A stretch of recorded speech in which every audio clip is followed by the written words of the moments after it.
Okay. Hello, everyone. Um, Today I wanted to hold a space to talk about affirmative action.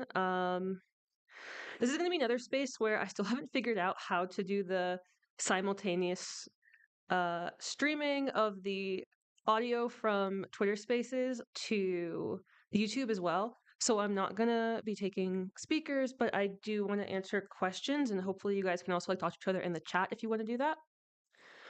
Um, yeah, so I want to start, if we're talking about affirmative action, one of the questions I always get asked is um, we have to talk about the history of what happened in our country, and I guess what kind of was the point where people wanted affirmative action, like why they want affirmative action, what was the jumping off point for that? And um, obviously in our country we have a history of racism and of racist policies, legal policies, and just a culture of discrimination against women and certain races. And that's a problem that we should recognize if we're going to talk about any of these things, right? Our country has a history of bad things that we've done, again, politically and with our culture and with policies of private businesses.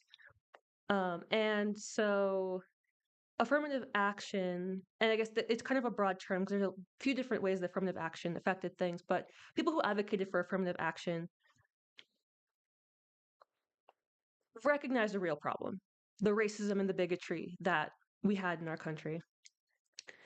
Now, the problem with affirmative action as a solution to bigotry, or I should say solution in quotes, is that it doesn't actually get rid of bigotry or discriminatory legal policies or racism or sexism in our culture or in our institutions, right? Affirmative action actually reinstates those things. Because what it does, what the people who are advocating for affirmative action are advocating for, is not an elimination of bigotry and of racism and of sexism from these institutions. What they're eliminating is, or what they're advocating for, is for it to be further just against different people. So if we're talking about, you know, their reactions to, say, uh, Jim Crow laws, which is something a lot of people will bring up. Jim Crow was a terrible thing where we segregated things by race and Black Americans were treated like second class citizens. The solution to Jim Crow was not to then flip it and have white people sitting in the back of the bus, um, preventing white people from using certain bathrooms or going to certain schools. We recognize that the solution to something like Jim Crow was to just get rid of these laws, to let people sit wherever they want on the bus, use whatever bathroom they want, go to whatever barber they want. All these things that were segregated were unsegregated, right? We've had issues in the past with not allowing women to vote, right? When we got rid of that law, we didn't make it so that men couldn't vote. We just said everybody can vote. But when it comes to affirmative action and these policies that people are advocating for, the solution isn't let's advocate for the best people, the people who have merit to be admitted into schools. It's to reverse the discrimination and to just turn it in a different direction and say, okay, we're going to discriminate against people based on race, but of different races. And that's just as bad and just as silly. It obviously, again, doesn't solve the underlying issue, which was bigotry and racism and sexism and these things that our society has had a problem with. You can't fix bigotry with more bigotry. So those are my basic thoughts on affirmative action. But I wanted to dive into this a little bit more because I tweeted about this a few days ago and I got a ton of comments. It went kind of viral, a lot of questions. And so I just wanted to dive into just expanding on my thoughts on this, and more than just, this doesn't solve the issue of discrimination? What are some other reasons why affirmative action is bad? Um, and I think that the original question that I responded to on Twitter was someone asking, was it worth it? Was um, reversing affirmative action last year, which the Supreme Court overruled it, claiming that it was unconstitutional, was that worth it now that schools have been releasing their demographic distributions by race, and they're a lot different than they were before because now they're not giving these extra bonuses to certain demographics trying to change the numbers. So I wanted to talk about that a little bit today. I think it's a really interesting question, and I think there's a lot to talk about there. Um, so, so yeah, when it comes to the ruling of the Supreme Court last year, where they overturned affirmative action and they pretty much said that any school that is receiving government grants cannot discriminate based on race. So uh, the schools that were brought up were Harvard and, oh God, there was another school whose name I am forgetting right now. I don't have it written down. But Harvard was the big one that was brought up. That was the main case. Is Harvard allowed to discriminate based on race, and specifically against um, Asian American applicants? Those were the, I guess, the demographic that kind of brought the case up. It was an Asian American group that felt like Asian Americans were being discriminated against at Harvard.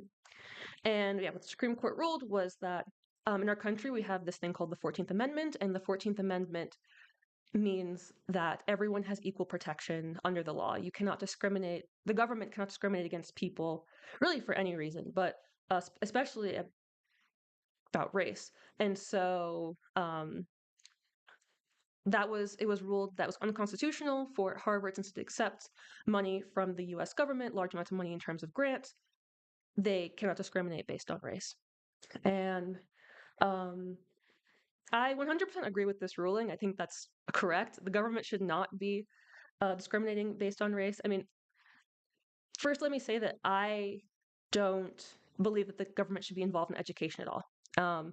I don't think the government has any business being in education. I think we've seen the negative effects of it on the curriculums that schools have, and the effects that it has on the students. I think it causes problems like this when the government's involved in education. I don't think it should be involved in education at all. But given that it is, I do agree that any school or institution that gets large amounts of money from the government should not be able to discriminate. I think that's completely the right decision to make. But now, that being said, legality doesn't equal morality. And so there are definitely, there are situations where the law can be wrong. And I talked about Jim Crow earlier. That's a situation of something that was legal but wasn't moral. In this situation, I think that they were right, but I want to explain a little bit more as to why affirmative action policies are wrong morally. Even outside of, say, government institutions, even in fully private institutions, I don't think that affirmative action policies help schools or businesses to function as well as they could function. So one thing I already talked about is the pretty much affirmative action is bigoted. I think that's probably the one that people talk about the most. Um, it's just it's a rejection of reality, pretty much, to believe that people should be valued based on their race, or that you can judge the value of a person, you can judge their character, their intelligence, their achievements, or their future potential based on their race. That's just not true. Every person is an individual. Every person has their own skills and weaknesses and abilities, and you can't judge that by race, right? And affirmative action, I guess, doesn't claim that it can judge that by race, but it does claim that certain races are more valuable when it comes to the education system, or that they should be more valuable when it comes to the education system than others. And that's so wrong to look at somebody because of their race and to say that they're, again, just a less valuable member of the school or less valuable to society because of that. Um, there are some other reasons affirmative action is bad that people just don't talk about that much. One of the things that I experienced, so I went to MIT, and MIT was one of the schools that has recently released their numbers in, as far as demographics. And one of the other reasons that affirmative action is really bad, and one of the things that I saw at MIT is that people, a lot of the people who got in for affirmative action, and I would say almost definitely got in for affirmative action, let me say, because they don't tell you exactly who gets in and who doesn't. But a lot of the kids who got in who didn't have the same background, didn't have the same level of education, I would say. Some of them didn't come from the best schools or really, really struggled with their classes from the very, very beginning. Um, it very much seemed like they came in from AA or affirmative action, and they had a really, really just a hard time at school. Um, really bad mental health. I know a lot of kids who came in and just had the worst anxiety and depression, were in office hours or studying every second of the day, trying to catch up to their peers because they were just behind from the beginning and couldn't figure out how to catch up to where the other students were. Um, a lot of them didn't have like a social experience. They didn't really have a lot of friends because they were always studying and didn't have, extracurriculars. They weren't doing research. They were just putting all their energy into just trying to pass their classes. And a lot of those kids ended up either dropping out and not finishing. Some of them that I know have a lot of debt because they didn't end up finishing school. They maybe got closer to a few years and expected to have this technical job when they came out, and they ended up not graduating. Or some of them ended up maybe graduating, but graduating in like 6 or 7 years instead of 4, having to drop classes, drop down to part time because they were just struggling a lot. And there are a lot of reasons why people struggle in school and why people might not finish, right? There's some students who maybe have personal issues that come up where they can't finish because something happens at home. There are students that make really poor study decisions and they party their whole way through college and they can't finish or graduate because they just don't have the work ethic.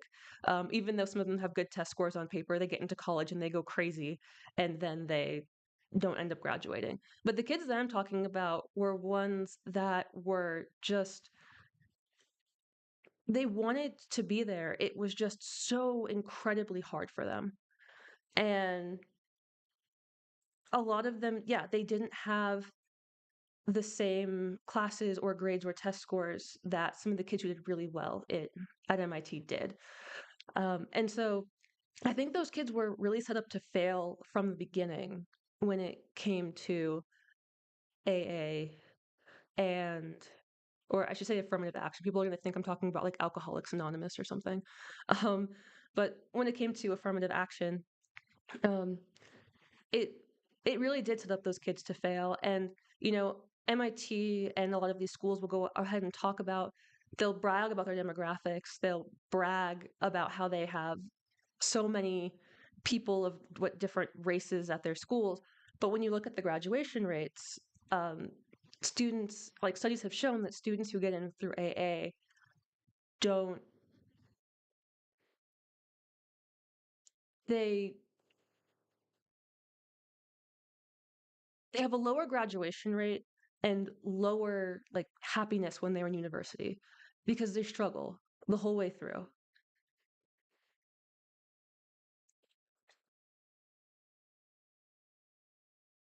I think probably the biggest reason why this is so important to me, though, is that, so again, I went to MIT, and I, to this day, don't know if the reason that I got in was because of affirmative action or because of my own abilities. And I think that it's really hard when you're, especially when coming right out of school. Like now at this point, I have a job that I love. I'm pretty successful, I would say. I'm not really questioning my ability to be a productive member of society. But when I first graduated from school, I definitely questioned whether I would be good enough to go out into the workplace and do things, and to whether I was really as smart as I maybe thought I was, because or as I wanted to be. Um, because I didn't know. I didn't know if I'd gotten in because of my merit, because of my extracurriculars and my test scores, or if I'd gotten in because of my race. And that was really hard to kind of think through. I don't think that I was an affirmative action only admit, because I did do very well in my classes, and I actually graduated in 7 semesters instead of 8, which makes me think that I was hopefully merit based, but it's something that I would never know for certain. And I think a lot of other students, well, not to say that I think, I know I've talked to quite a few other students who have graduated from top universities, and they feel the same way, where they're questioning whether they got in because they were smart enough to get in, whether they were qualified enough to get in, or whether they got in because of affirmative action. And it's just really hard to build confidence in yourself and confidence in your ability, and to build really a healthy self esteem when you don't have the evidence to prove that you've really accomplished something based on your own merit. So I think that's something that a lot of people don't think about, is are the kids who are qualified, who get into these schools, who now have to question whether they really were top choices for getting in, or whether they got pity points added to their applications, and if they were of a different race, they wouldn't have been able to get in. Um, and I think that probably the last thing that people also don't think about, and maybe if you don't care about racism, you don't care about, I don't know, students struggling through school, you don't care about students having, good self-esteem when they graduate. People should care about the society that they live in, and making sure that the best students, the best people, have access to the education that they can, so that they can make really large positive change in the world. I have an autoimmune disorder, a pretty rare one, and I think to myself, when I think about affirmative action and some of the policies, like, what if my doctor had not gotten into med school because of his race? Like, that would have screwed over my life so much. And he's one of the best in the world when it comes to treating my disorder, which is, again, pretty rare and hard to treat. But yeah, the world is a better place when people are able to do, like, people who have talent, who are very bright, are able to live up to their full potential. And that means, getting the opportunities that they need to get the education that they need, so that they can do the biggest and best changes in the world. And I think affirmative action tends to hurt everybody by holding back people who are the best and the brightest, the most talented, the most hardworking, and gives bonus points to people who, again, maybe aren't necessarily not as bright, but just aren't probably going to go as far if they get in. And this is, and like, if this was the other way around, I know there's probably someone who's saying you're only saying this because of it, Black people or something. That's like such a stupid argument from people who obviously don't know what I look like, or, but, um, but no, like, any policy, whether it's discriminating against men, women, Black, white, which is going to stop, you know, people, the best and the brightest people in our society, from making positive change is a policy we shouldn't be supporting at all. It was the same issue back when there was Jim Crow and back when it was policies that were against other races. Now it's mostly impacting whites and Asians and men. It's the same problem. It's all bad. Um, and so I wanted to talk a little bit more about identity politics in general. I had a lot of people who asked me questions over my last few videos about identity politics and how it plays into the culture that we're seeing today in the West. And I think that affirmative action it's a way for maybe people to understand what identity politics is and what wokeness is. Because a lot of people have been asking me as I've been talking about Israel specifically, why the left and why woke people hate, or maybe not always hate, but definitely have a problem with Jews. And they asked me this question of, is it because, like, Jews or many Jews went through the Holocaust? Why, according to the Oppression Olympics, are Jews considered oppressors? And I think that if you look at something like affirmative action, you can actually see how the left and how wokeness defines oppressed and oppressor. Because it's not actually because of anything that any individual person has gone through or any policy that has targeted any demographic, even though it's what they claim, how they claim to define oppressor and oppressed. Oppressor and oppressed is defined simply by, are you successful? And by you, I mean the group that you belong to, quote unquote. If you are deemed too successful because of a group that you belong to, you're considered an oppressor. And if you are deemed a victim, you are considered oppressed. And you can see this with affirmative action when you look at the way that woke affirmative action supporters treat Asian Americans. Asian Americans are not oppressors in the sense that, I don't know, there were Asian American politicians involved in Jim Crow or involved in slavery or anything like that. The reason why people who are involved in affirmative action are okay with being discriminatory against Asian Americans and white Americans, but mostly Asian Americans, is because they're considered too successful. It's the same reason why they have an issue with Jews. It's the same reason why people who are in my comments have an issue with me, because I went to MIT and I have a successful career, and people love to. I've had people tell me I couldn't really be a black woman, or I must be an immigrant, or I must be biracial. Because if I was really a black American woman, then I couldn't have achieved all that I've achieved. The view that people have that success is a bad thing, or if you're successful, you must be part of certain groups, or if you're not successful, you must be part of other groups. It's all really stupid. It's so stupid. But that's how wokeness defines these groups, right? I cannot be black, or I'm not black enough because I'm successful. But if you're Asian, if you're Jewish, you're too successful. It's it's an entire movement based on envy and jealousy and hatred of success for being success. And not even in like a way where they hate like individual people. It's entirely based on blind, irrational tribalism and people who I think might not be intelligent enough to see people as individuals and can only see people as part of skin color and groups. I I don't know. I can't understand really the people who think this way.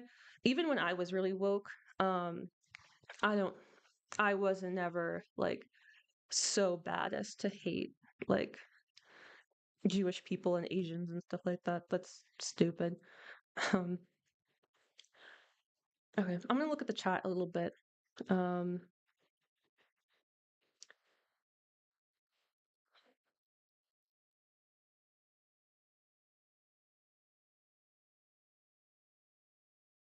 um, this live stream was a little bit less prepared than the last one. I just kind of riffed for a little bit.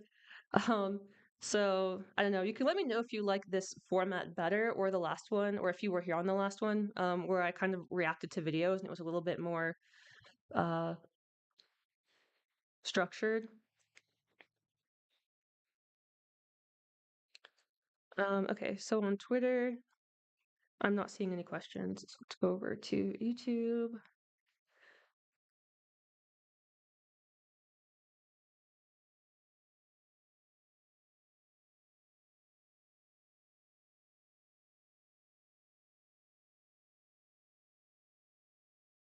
So this is a comment that I definitely want to address. So it sounds like you want to kick the ladder down behind you after you got your MIT degree.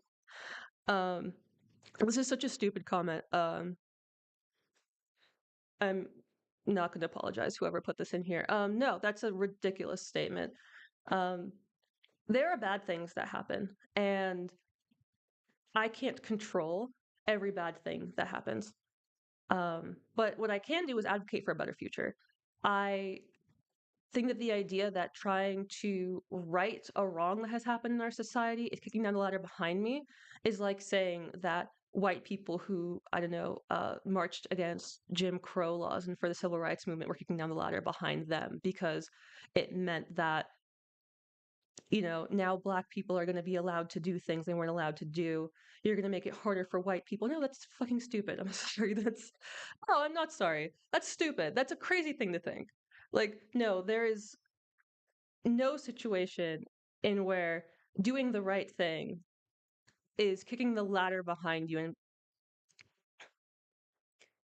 everyone should be trying to do the right thing and trying to make the country better no matter what. And I'm going to have kids in the future, and my kids are not going to have the boost of affirmative action when they apply to colleges, and I am perfectly okay with that. I think that's actually a good thing. They will earn it through their merit or they will go do something else. So yes, I'm doing the right thing by advocating for this.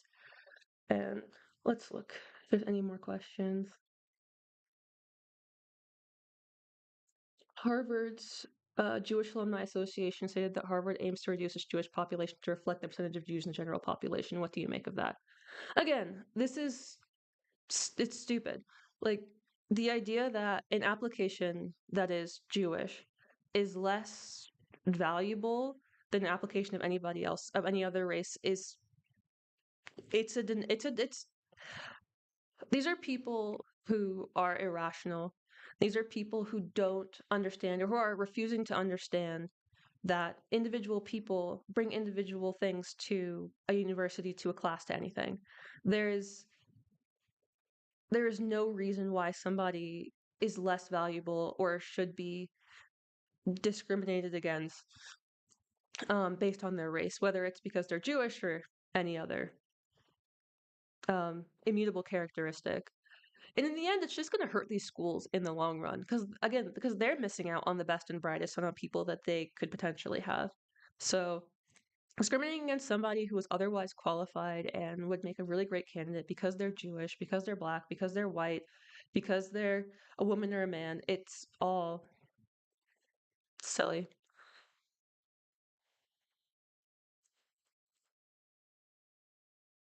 Um,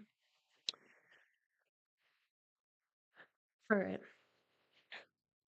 I'm not seeing any more questions. There aren't a ton of people here. So I'm going to talk about one thing that I want to address, which is I've had a lot of people who have asked me, well, what do you think is causing these differences in um, statistical differences between demographics? Do you think that it's racism? Do you think it's policy? And I think that there are a few things that I do think are a problem that are probably causing some of these statistical differences. And one of the big ones is the fact that these kids, these students who are from these quote unquote oppressed demographics, or the kids that are being told they're victims, are being told they're victims. And because they're being told they're victims, a lot of students are not holding themselves to a standard where they think that they can succeed. They think that they can get into these schools. And that's going to hold anybody back if you crush a kid's self esteem from a young age and tell them you cannot get into, Harvard or MIT. You're not going to be able to get in because of your race, because of your sex. And if you do get in, it's going to be because someone gave you pity points. Like that's not going to help anybody succeed. And there are a few like TikToks I figured I might share with you guys that I've seen that I think are really hurting young young kids today and stopping them from probably trying to reach their full potential because they believe that that the country is like turned against them and is racist and is going to stop them from succeeding when really if they work hard, I think that every kid can achieve the same things that we're seeing.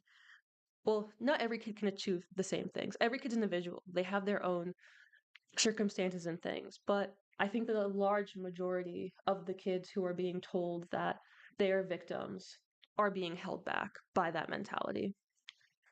So I wanted to show this TikTok.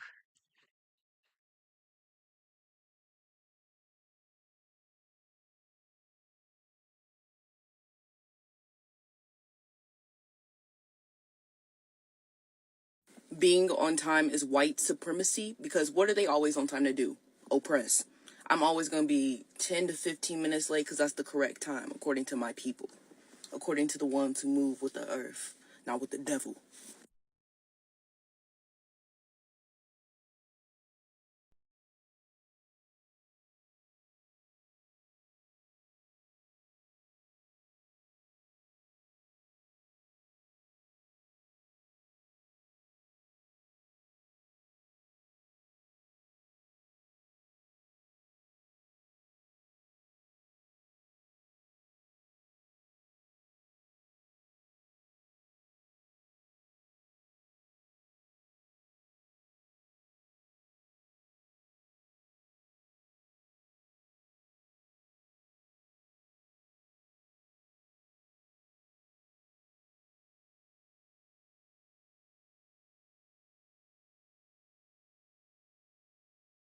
I'm muted. Okay, I'm back.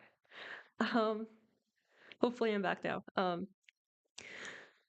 But yeah, how can you tell a kid that being on time is white supremacy and then tell them that and then expect that they're going to be able to get into these like high schools or these elite schools or really into any school or to succeed at a job or to do anything? How can you tell a kid that yeah, just common life skills are white supremacy and then expect this to happen or expect them to succeed in life? There's one more TikTok that I wanted to show.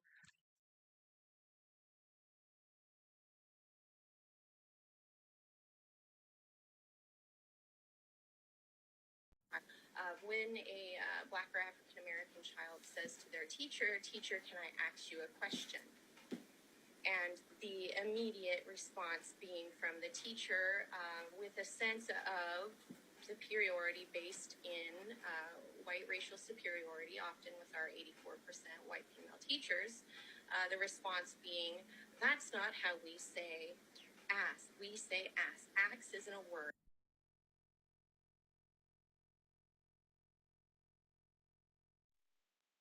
There's me. I made a short about this a while ago. So if you want to check out my TikTok, I've got some shorts there.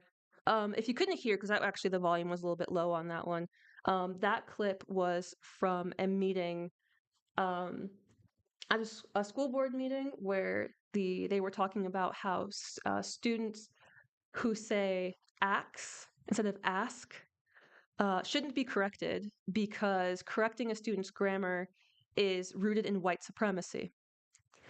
So this this is not a one like a isolated issue. I when I was in school, there was a second when I thought that I was going to be a teacher. I took a class on an education class, and I during that class I had to read a book about how math was certain ways of teaching math were racist, and that there was a different way to teach Black students versus white students. Like, this is something that's becoming way more normalized in our culture.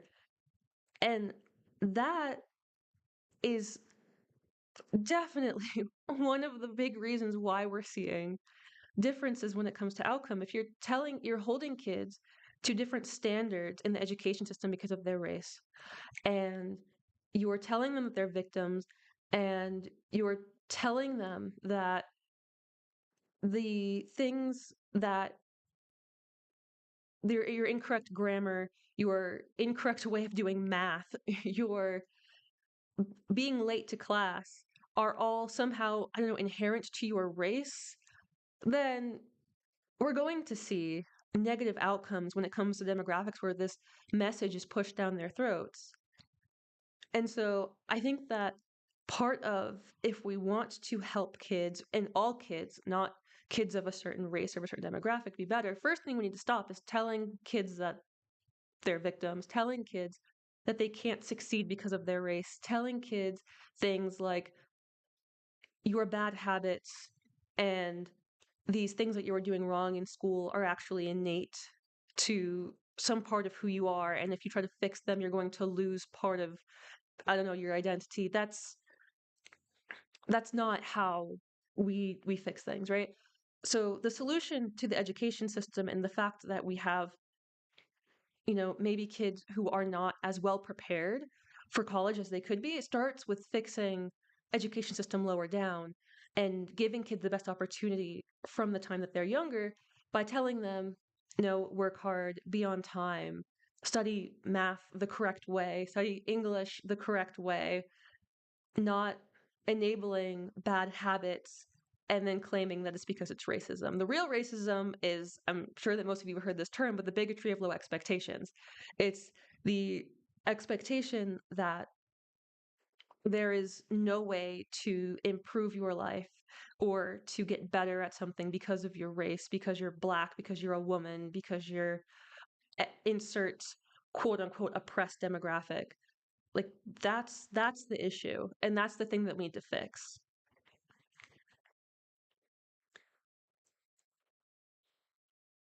Okay. Um,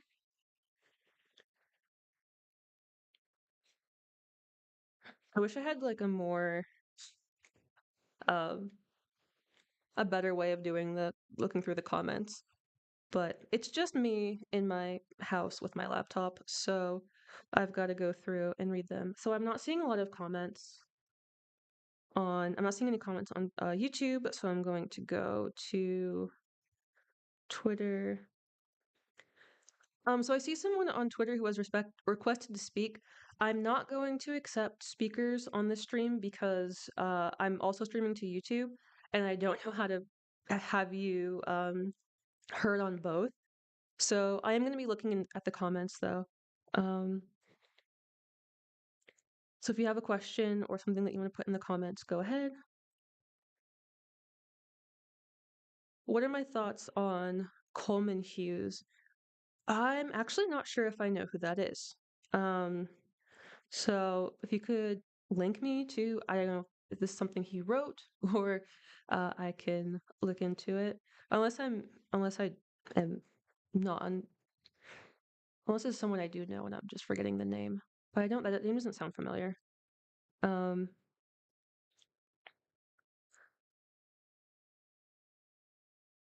um, okay. Well, I'm not seeing any other questions. Um, I really just wanted to jump on here to just flesh out some of my thoughts from that tweet and to jump on this topic while it's in the news.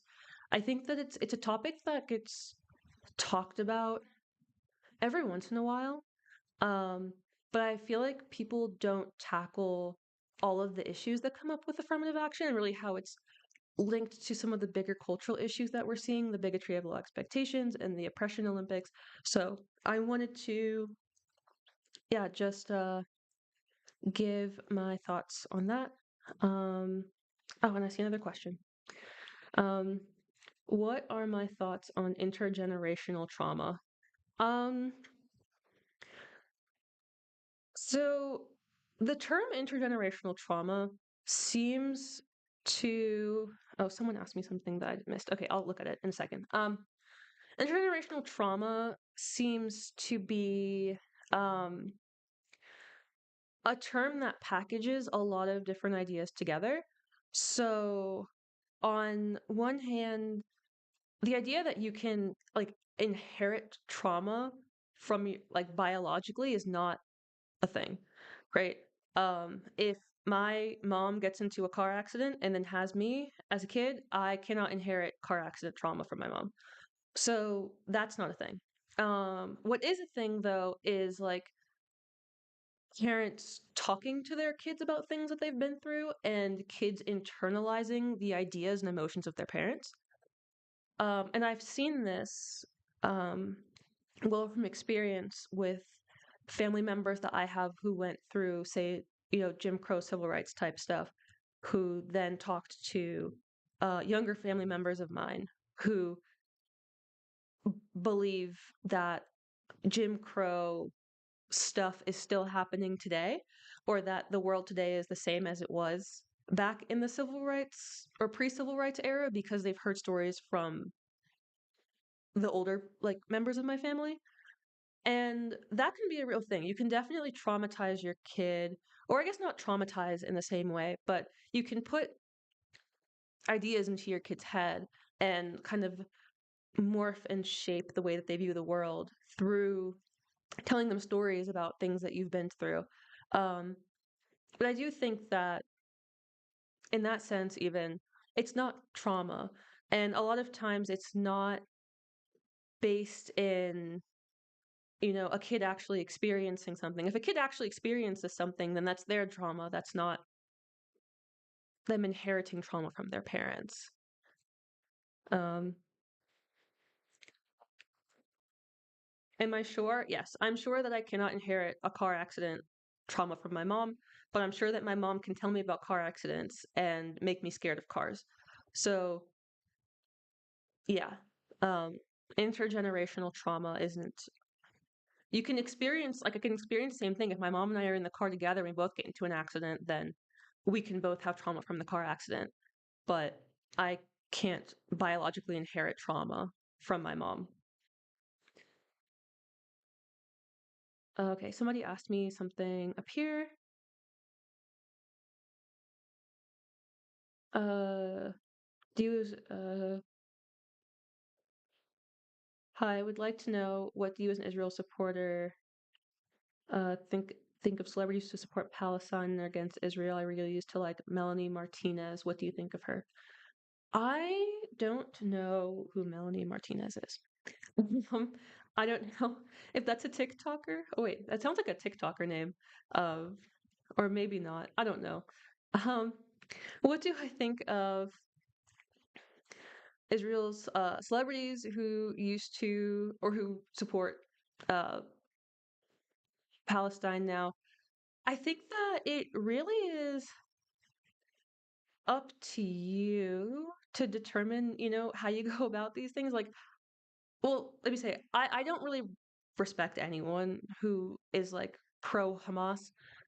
There are people who are extremely, extremely ignorant about the whole thing, who I still don't respect, but I also feel bad for in a sense, and I think might, through education, be able to change their minds. And then there are people who I just don't respect at all and think are lost causes. Um, but when it comes to like celebrities, and I mean, I would treat them the same way as any other people in the way that I view them as in their views on this thing. When it comes to, I don't know, whether I would still support them or still continue to buy their music or movies or continue watching them on social media. Um, she's a singer. Okay. Um, she won the Voice. Okay. Um, yeah, I'm not super in that uh sphere, but yeah, I mean, if she's making music and that's, you're wondering what do I think or what should you do about streaming her music? I think it's really it's really an individual thing.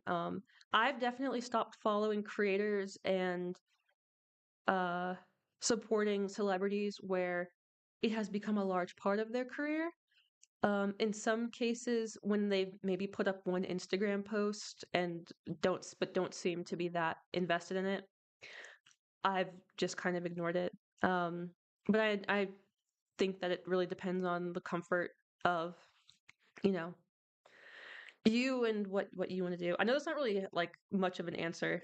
Um, but I think it's kind of a gray area where I wouldn't say that there's a right or a wrong answer, I guess is what I would say.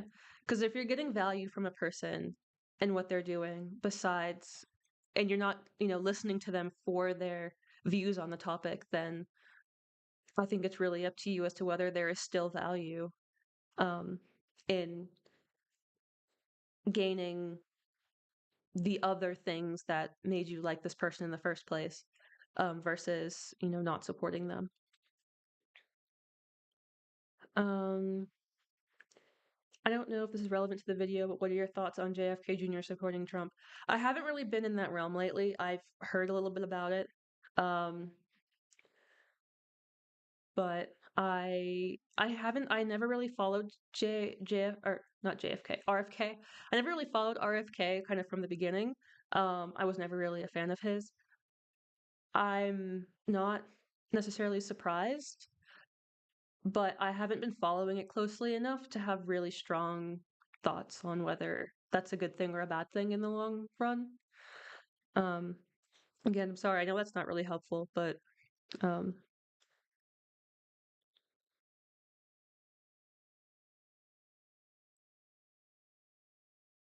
um, overall, I really think anything race related is divisive because it's literally putting people into boxes and you conform to this group, even though you may be very different or think different, you're still in this group. Thoughts? Um,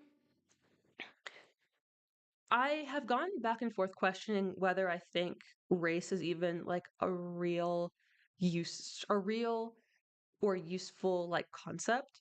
Um, like for me, the only time that I ever think about like race, quote unquote, is in very, very small, like specific situations and not very often. I don't wake up in the morning and look in the mirror and go, you are black. You must do this or think this. I mean, that's not the way that I choose to think. I guess maybe there are people who are. But the only times when like race, quote unquote, is relevant in my life would be when I need to get stuff for my hair, or maybe when I need to buy like sunscreen or not buy sunscreen sometimes because I'm kind of dark. But other than that, there's very, very few reasons where race is actually relevant unless somebody's being racist towards me. Like if they're calling me a slur on social media, which I see on Twitter, it makes me go, oh, this person hates me because of my skin color and because of, my genetics. But other than, yeah, trying to find stuff for my hair and for my skin, and even with my skin, like there are a lot of people of different races who have my skin tone. So even that's not a really big thing. So yeah, I'm leaning towards the idea that like race isn't a real concept at all. And really towards just that. I mean, I think that the way that we should be moving as a society is definitely towards color blindness when it comes to almost everything. Like there's almost no reason for there's no reason for jobs for uh schools whether that they should be prioritizing certain races or caring about your race. But um yeah, I don't see it as useful in 99% of situations. Maybe only if you are trying to talk about the past and trying to acknowledge things that happened in the past. Or I guess in some situations like racism or acknowledging racism in the present. But for moving forward and actually trying to like make society better, I don't know if acknowledging or trying to make race like this real immutable thing is something that we should be celebrating or moving towards. Um,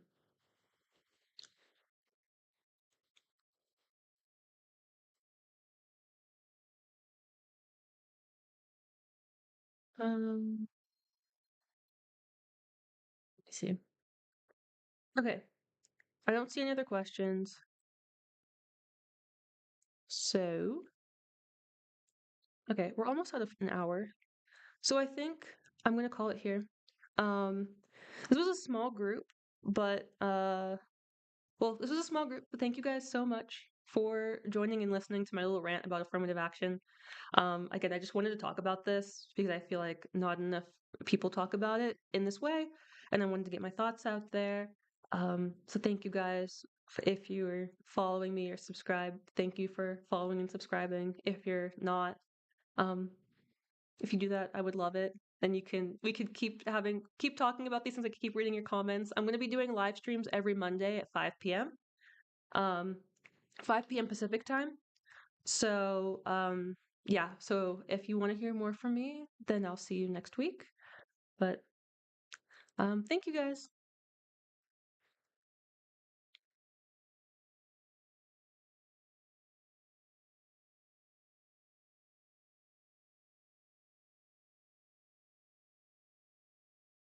Oh, oops.